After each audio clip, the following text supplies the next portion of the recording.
दोस्तों, आज के इस वीडियो में हम एक ऐसे इंसान के बारे में बात करने वाले हैं जिनको सफलता का ऐसा नशा चढ़ा है जिसके आगे इंसान भी कीड़े नजर आते हैं। कभी भी किसी के साथ भी बदतमीजी करने से नहीं हिचकते। यह इंसान वैसे तो टीवी पर काम करता है, लेकिन इनकी प्रसिद्धि किसी भी फिल्म स्टार से कम नहीं है। जिस इंसान की हम बात कर रहे हैं वो है कपिल शर्मा। कपिल शर्मा ने बहुत नीचे से उठकर नाम कमाया है और यह एक सच्चाई है। कपिल शर्मा टीवी पर कॉमेडी किंग माने जाते हैं और पिछले कई सालों से वो कॉमेडी में सबसे ऊपर चल रहे हैं। करोड़ों की संपत्ति बनाई है तो अरबों रुपए का घमंड भी पाल लिया है। आइए इनको शुरू से जानने की कोशिश करते हैं। दोस्तों, कपिल शर्मा का जन्म हुआ था 2 अप्रैल 1981 में अमृतसर, पंजाब में। पिता का नाम जितेंद्र कुमार पुंज है, जो कि पंजाब पुलिस में हेड कांस्टेबल थे, और मां का नाम जनक रानी, जो कि एक हाउसवाइफ हैं। कपिल के पिता को साल 1998 में कैंसर की बीमारी का पता चला और साल 2004 में वो स्वर्गवास हो गए। कपिल के अलावा परिवार में एक भाई भी है और एक बहन है। पिता की मौत के बाद पिता की जो जॉब थी वो कपिल के बड़े भाई यानी कि अशोक शर्मा को मिल गई। कपिल ने ग्रेजुएशन तक की पढ़ाई की है। कपिल की पढ़ाई पंजाब अमृतसर से ही हुई है। पिता की मौत के बाद घर की आर्थिक हालात थोड़ी खराब हो गई थी, लेकिन भाई की पुलिस में जॉब लगने के बाद हालात थोड़े सुधरने लगे। कपिल आज भले ही एक कॉमेडी कलाकार हैं, लेकिन उनका पहला शौक सिंगिंग था। वो अपने दोस्तों के साथ में कॉलेज के टाइम में गाना गाने की प्रैक्टिस किया करते थे। चंदन प्रभाकर, जो कि कपिल शर्मा शो में चंदू का रोल प्ले करते हैं, वो 9th क्लास से कपिल का दोस्त है। कपिल ने पढ़ाई खत्म की तो सिंगिंग में करियर बनाने की कोशिश करने लगा। इसके साथ ही वो थिएटर में भी काम करने लगे।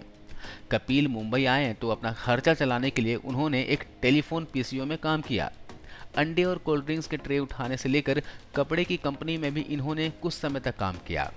कपिल स्ट्रगल कर रहे थे, लेकिन उन्हें कहीं भी मौका नहीं मिल पा रहा था। पहली बार मौका मिला MH1 चैनल के पंजाबी शो हंसदे हंसाते रवो में, लेकिन इस शो से कपिल को बहुत ज़्यादा फायदा नहीं हो पाया। यह शो आया था साल 2006 में। इसके बाद साल 2007 में कपिल ने the great Indian laughter challenge TV show के लिए ऑडिशन दिया, लेकिन सेलेक्ट नहीं हो पाए।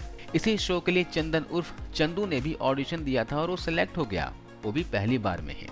इसके बाद चंदू ने कपिल को दिल्ली में हो रहे ऑडिशन के बारे में बताया और बताया कि तुम फिर से ट्राई करो दिल्ली जाकर। कपिल ने लाफ्टर चैलेंज शो में दिल्ली में भी ऑडिशन दिया और वहां पर ये सेलेक्ट हो गए। कपिल न सिर्फ सिलेक्ट हुए बल्कि वो इस शो का विनर भी बने और चंदू इसमें दूसरे नंबर पर आया। इस शो में कपिल को 10 लाख रुपए का इनाम मिला और उस पैसे से इन्होंने अपनी बहन की शादी की। ये शो कपिल शर्मा के लिए टर्निंग पॉइंट रहा। इसके बाद इन्हें टीवी पर लगातार काम मिलता चला गया। लाफ्टर नाइट्स, उस्तादों के उस्ताद, हंस बलिए और सबसे ज्यादा फेमस हुआ सोनी टीवी का कॉमेडी सर्कस। साल 2013 में कपिल शर्मा ने अपना खुद का शो स्टार्ट किया, कॉमेडी नाइट्स विद कपिल। इस शो की सफलता ने कपिल को असली शोहरत दिलाई और फिर 2016 से अब तक द कपिल शर्मा शो ने कपिल को बॉलीवुड फिल्म एक्टर से भी बड़ा कलाकार बना दिया है। दोस्तों, 2016 के बाद कपिल ने सफलता का आसमान छुआ है, लेकिन वो जिस जगह से उठकर आया था उसने उसे पूरी तरह से भुला दिया है। दौलत, शोहरत, उम्मीद से जल्दी मिली तो घमंड भी इनको आने लगा। कपिल की शोहरत को देखते हुए इन्हें कुछ फिल्म मेकर्स ने फिल्मों में काम भी दिया, लेकिन ये फिल्मों में ज्यादा सफल नहीं हो पाए। कपिल फेमस हुए तो इनके साथ में विवाद भी जुड़ते चले गए। आए दिन किसी न किसी विवाद में नाम इनका सामने आता है। शराब के नशे में उल्टी सीधी हरकतें करना, और कई बार ऐसे भी मौके आए हैं जिसमें इन्होंने पैसे, शोहरत का घमंड दिखाया। कपिल को कोई एक्स्ट्रा ऑर्डिनरी कॉमेडियन मानता है, लेकिन असल में वो भी एक साधारण कॉमेडियन है। बस इनकी किस्मत थोड़ी ज्यादा अच्छी है। और रही बात हाजिर जवाबी की, तो गांव देहात में जाओ, गली नुक्कड़ पर इससे बेहतर हाजिर जवाब लड़के आपको खड़े मिल जाएंगे, जो अपने आम बातों में कपिल से ज्यादा कॉमेडी क्रिएट कर सकते हैं। लेकिन अल्लाह मेहरबान तो गधा पहलवान। कपिल कॉमेडी के आड़ में कई बार लिमिट क्रॉस कर चुके हैं। साल 2015 में इंटरनेशनल मराठी फिल्म फेस्टिवल में कपिल ने हिस्सा लिया था। शो के दौरान इन्होंने अपनी फीमेल साथी कलाकारों पर बहुत ही अश्लील कमेंट किए थे। कमेंट करने से मोनाली ठाकुर और तनीषा मुखर्जी दोनों नाराज हो गई थीं और ये मीडिया में उस समय काफ़ी बड़ा मुद्दा बन गया था। लेकिन कपिल घमंड में इतना चूर थे कि उन्होंने माफ़ी भी नहीं मांगी। इसी तरह इन्होंने शो में एक बार अस्पतालों के नर्सों पर भी बहुत ही वल्गर तरीके से कमेंट किया था। जिसके बाद कपिल पर एफआईआर भी हुई। हालांकि एफआईआर होने के बाद इन्होंने माफी मांगी और तब जाके केस सॉल्व हुआ। कॉमेडी के नाम पर प्रेग्नेंट महिलाओं पर अश्लील कमेंट के मामले में भी कपिल की खूब सारी फजीहत हो चुकी है। कपिल शर्मा एक सफल कलाकार भले ही हैं, लेकिन वो बहुत ही बदतमीज और नशेड़ी भी हैं। साल 2016 में कपिल ने शराब के नशे में एक ट्वीट कर दिया रात के 2 बजे। मुंबई नगर निगम के कर्मचारियों पर, जी हाँ, रिश्वत लेने का आरोप लगाया था।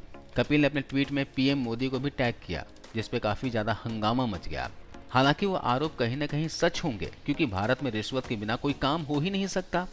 लेकिन शराब के नशे में रात के 2 बजे ट्वीट करना और डायरेक्ट पीएम मोदी को टोंट करना उसे भारी पड़ गया। कपिल ने ट्वीट में लिखा था कि पिछले 5 साल से 15 करोड़ रुपए इनकम टैक्स दे रहा हूं और मुझे अपना ऑफिस बनवाने के लिए 5 लाख रुपए की रिश्वत देनी पड़ रही है। क्या यही आपके अच्छे दिन हैं? और साथ में मोदी जी को इन्होंने टैग भी कर दिया। कपिल के साथ इसके अलावा और भी बहुत सारे विवाद हुए हैं।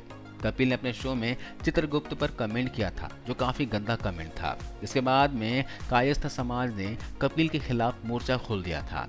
इसके बाद कपिल ने माफी मांगी और तब जाके मैटर सॉल्व हुआ। स्पॉट बॉय वेबसाइट के चीफ एडिटर विक्की लालवानी ने 2018 में एक ऑडियो क्लिप वायरल कर दी थी, जिसमें कपिल विक्की लालवानी को मां बहन की गालियां दे रहा था और उसे बहुत ही ज्यादा मिसबिहेव कर रहा था, धमकियां भी दे रहा था।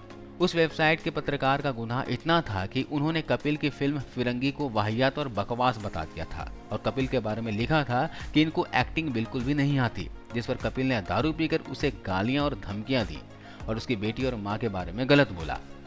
कपिल शर्मा और शराब का रिश्ता बहुत ही पुराना रहा है। कपिल ने शराब के नशे में धुत होकर अपने बचपन के दोस्त चंदन यानी कि चंदू को भी गाली गलौज की और दोनों में जब काफी ज्यादा झगड़ा हो गया, तब यही झगड़ा बढ़ने के बाद में सुनील ग्रोवर कपिल और चंदू के बीच में सुलह करवाने के लिए आ गया। इसके बाद नशे में धूत कपिल ने चंदू को छोड़कर सुनील को गाली देनी शुरू कर दी, जिसके बाद झगड़ा इतना बढ़ गया कि सुनील ग्रोवर ने कपिल का शो ही छोड़ दिया। हालांकि नशा उतरने के बाद कपिल ने चंदू को तो मना लिया था, लेकिन सुनील ग्रोवर बाद में नहीं माना। कपिल शर्मा का घमंड एक समय पर इतना बढ़ चुका था कि वो शो पर बड़े बड़े एक्टर्स को 2-2 घंटे तक का वेट करवाने लगा। साल 2017 में फिल्म बादशाहों के प्रमोशन के दौरान अजय देवगन ने कपिल का 2 घंटे वेट किया। जब कपिल 2 घंटे तक नहीं आया तो अजय देवगन गुस्से में सेट छोड़कर चले गए। बाद में कपिल ने हेल्थ इश्यूज के कारण बताकर एक्सक्यूज देने की कोशिश की, लेकिन इसके बाद अमिताभ, अक्षय कुमार, आयुष्मान खुराना और राजकुमार राव जैसे एक्टर्स को भी कपिल ने बहुत ज्यादा वेट कराया। यह बात मीडिया में काफी ज्यादा मुद्दा बन गया था। तब मीडिया में काफी बातें होने लगी थी कि कपिल की सफलता उसके सर चढ़ गई है। कपिल की पर्सनल लाइफ की बात की जाए तो उनका अफेयर प्रोडक्शन हाउस में क्रिएटिव डायरेक्टर रही प्रीति सिमोह के साथ में जुड़ चुका है। इन दोनों का अफेयर बहुत ज्यादा लंबा नहीं चला, लेकिन काफी समय तक इन दोनों का नाम एक दूसरे से जुड़ा था। कपिल ने 2018 में अपनी दोस्त गिन्नी चतरथ से शादी कर ली है। अब दोनों के 2 बच्चे हैं। गिन्नी और कपिल एक दूसरे को साल 2009 से जानते हैं और उस समय से दोनों दोस्त थे। कपिल शर्मा हमेशा विवादों में रहे हैं। कभी सोशल मीडिया पर अपने फैंस के साथ में बदतमीजी करते हैं तो कभी डबल मीनिंग डायलॉग से विवाद खड़े करते हैं। कपिल की अश्लील जोक्स की वजह से ही एक बार मुकेश खन्ना ने कपिल के शो को चीप और घटिया बोल दिया था और उस समय शो में आने को साफ साफ मना भी कर दिया था। कपिल के शो को दोस्तों सलमान खान प्रोड्यूस करते हैं और यही वजह है कि आज के समय में कपिल शर्मा इंडस्ट्री में कई ग्रुप्स का हिस्सा भी हैं। अब वो उन्हीं मूवी माफियाओं की भाषा बोलता है और अगर साफ तौर पर कहा जाए कि ये सलमान खान की चापलूसी भी कर रहा है तो ये कहना गलत नहीं होगा। साल 2020 में सुशांत सिंह राजपूत की हत्या के बाद काफी ज्यादा बवाल मचा था। मीडिया पर सुशांत सिंह राजपूत का केस चलने लगा था और अर्नब गोस्वामी ने काफी जोर शोर से केस के लिए आवाज उठाई थी। सुशांत सिंह राजपूत की मीडिया कवरेज से पूरा बॉलीवुड पूरी तरह से जला भुना बैठा था, क्योंकि कोई भी बॉलीवुड कलाकार नहीं चाहता था कि सुशांत सिंह राजपूत की खबरों को मीडिया में दिखाया जाए या फिर इनको इंसाफ मिले। उस वक्त कपिल ने अपने शो में अर्नब गोस्वामी की नकल उतारने वाला एक एक्ट कराया, जिसमें अर्नब सुशांत सिंह राजपूत की मौत पर आवाज उठा रहा था और उसी का मजाक कपिल ने उड़ाया। यानी कि कपिल ने अपने शो में एसएसआर के जस्टिस को भी मजाक के रूप में दिखाने की कोशिश की थी। खैर, इसमें कोई शक नहीं है कि कपिल शर्मा एक बदतमीज, घमंडी और नशेड़ी कलाकार है। आज के समय में अपने आप को टीवी का भले ही सुपरस्टार समझता है और इन्हें लगता है कि इससे बढ़कर कोई नहीं है, लेकिन इसे पता नहीं है कि जब शेखर सुमन और जसपाल भट्टी जैसे बड़े बड़े कॉमेडियन जिंदगी भर राज नहीं कर पाए तो ये किस खेत की मूली है।